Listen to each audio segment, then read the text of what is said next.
Hi friends, it's Tracy from the Financial Freedom Diary, and today we're back to do my weekly plan with me from March 9th through March 15th.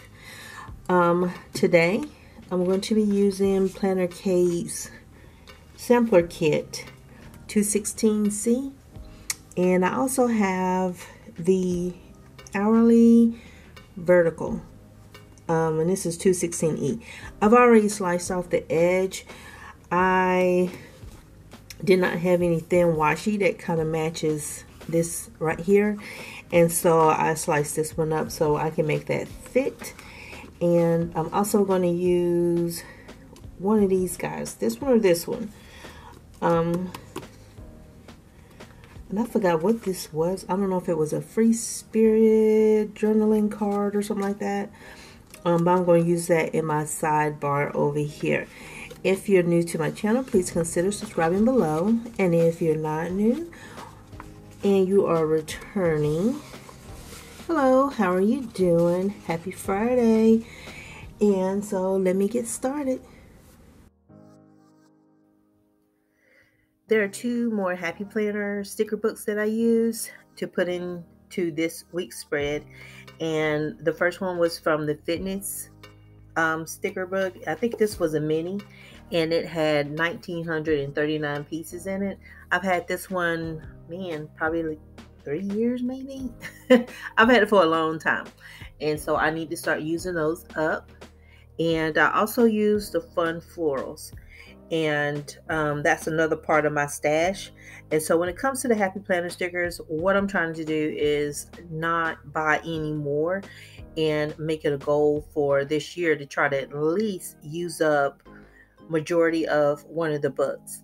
I know, like in every last one of the books, there's something that I won't use, but for those things that I do want to use, I want to make sure that I put them on my spreads, use up all the things that I have, and not just be a collector of things that don't really bring any this makes me happy, but not necessarily like value to my life. If these stickers were gone, would I really miss them? No, not really. But I want to make sure that I use up things and I'm not wasting things, because that's one of my things is that I will buy, and then later on it's like, why did I get that? I don't even need that. I already had 2 of them already. So I'm better about that, but now I'm trying to get better at buying sticker books and things like that. So that was the other 2 that I had that I used. I didn't show you guys that because in the very beginning I hadn't planned on using those 2, and then as I was laying everything out, I decided I wanted to add something else to it, do something a little bit different, and I went and pulled those out.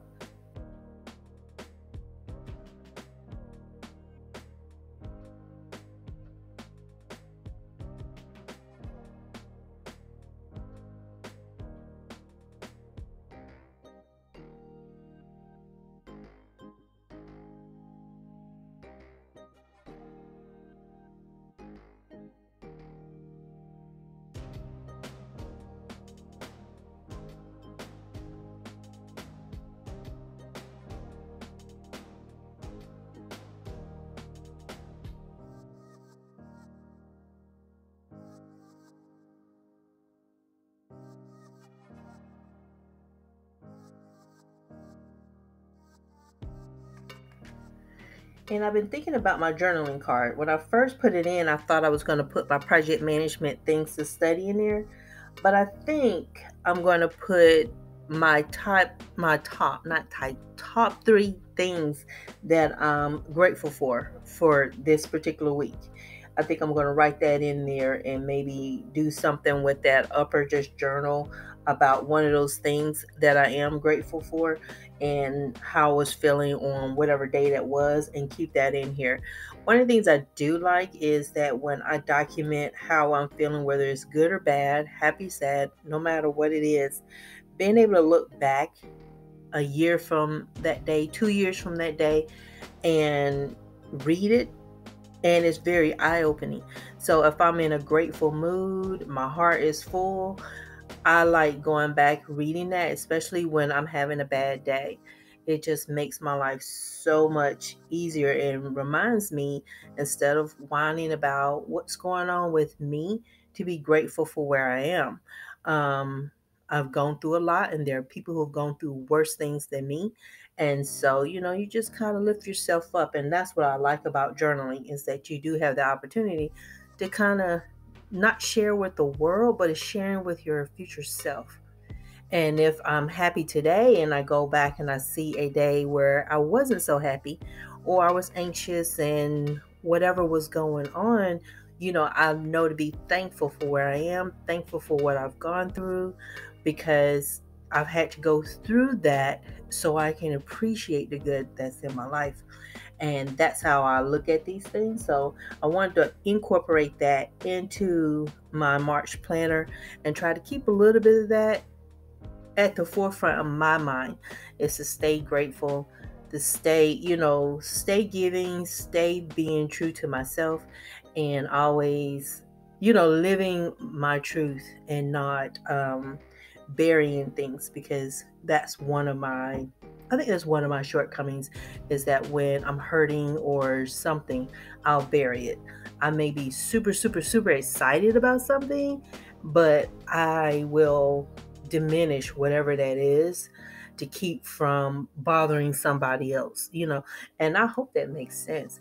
Makes plenty of sense to me, but how you translate that to other people may not make sense. But yeah, sometimes I'll find myself like not talking about anything good that's going on in my life, and holding that in.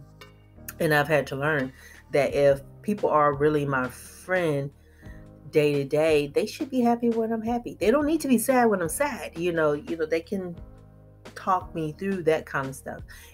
Like, not just be the drama sharers, but also just let's celebrate with one another every now and then.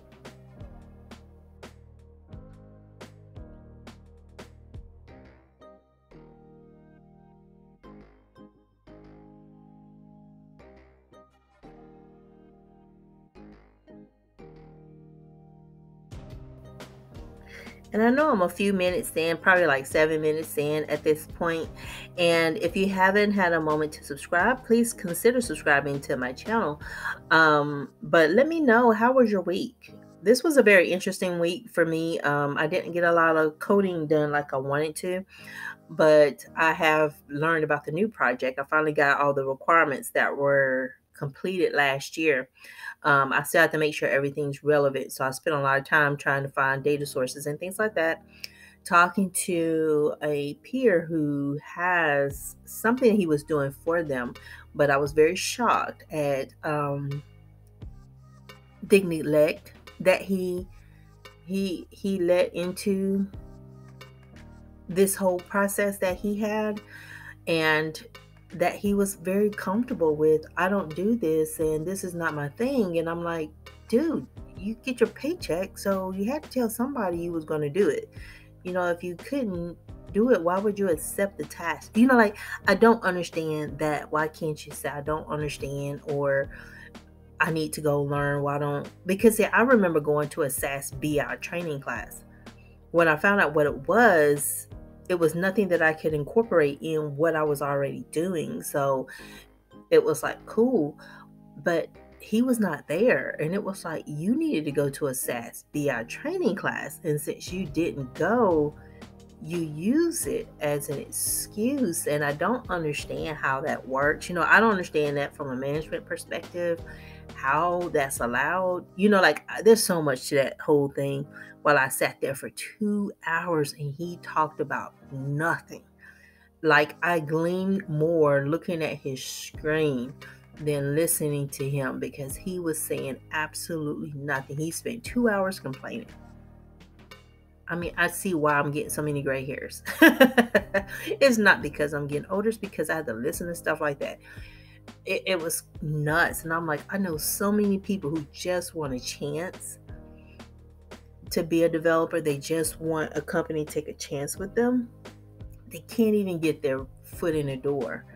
And then I'm like, and then you got professional seat warmers. And I'm like, who do you know? because I know that crap would not fly if I even tried that for a nanosecond. Do y'all work with people like that? Professional seat warmers, or is it just me? It's crazy. And then the weird thing was he kept trying to tell me what not to look at, because I took everything and put it in a binder. And as I'm looking at and putting things together, trying to ask questions, he's telling me, don't look at this, don't look at that. It's like, if you don't keep your hands off my binder, it's going to be consequences and repercussions. Don't touch my stuff. It's like, get boundaries, man. Keep your hands over there on that keyboard. Learn how to click and use your tools. What the world? But yeah, let me know if y'all have professional seat warmers. Sometimes I'm just wondering, what in the world? What in the world?